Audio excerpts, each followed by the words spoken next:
একটুখানি জায়গা ছিল রান্নাঘরের পাশে। সেইখানে মোর খেলা হতো শুকনো পাড়া ঘাসে। একটা ছিল ছাইয়ের গাদা, মস্ত ঢিবির মতো।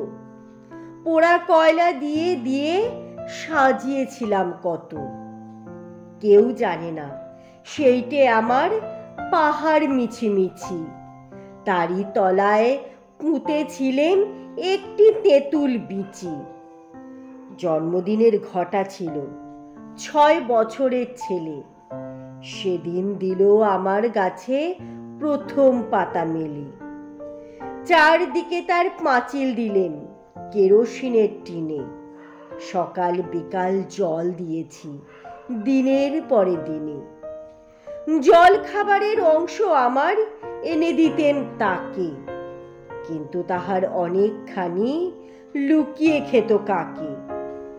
দুধ যা বাকি থাকতো দিতেন, জানতো না সে তো। পিঁপড়ে খেত কিছুটা, তার গাছ কিছু বা খেত। চিকন পাতায় ছেয়ে গেল, ডাল দিল সে পেতে। মাথায় আমার সমান হলো 2 বছর না যেতে।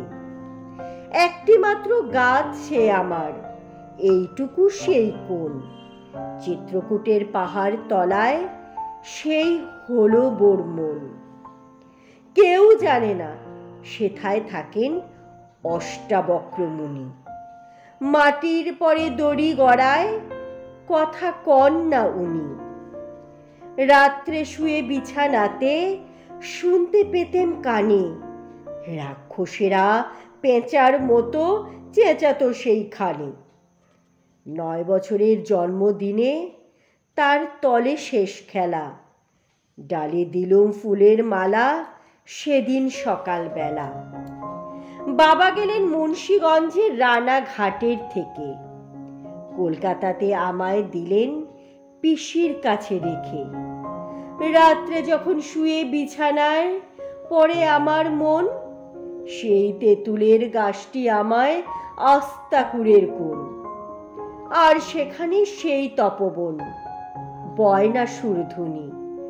অনেক দূরে চলে গেছেন অষ্টাবক্র মুনি। অনেক দূরে চলে গেছেন অষ্টাবক্র মুনি।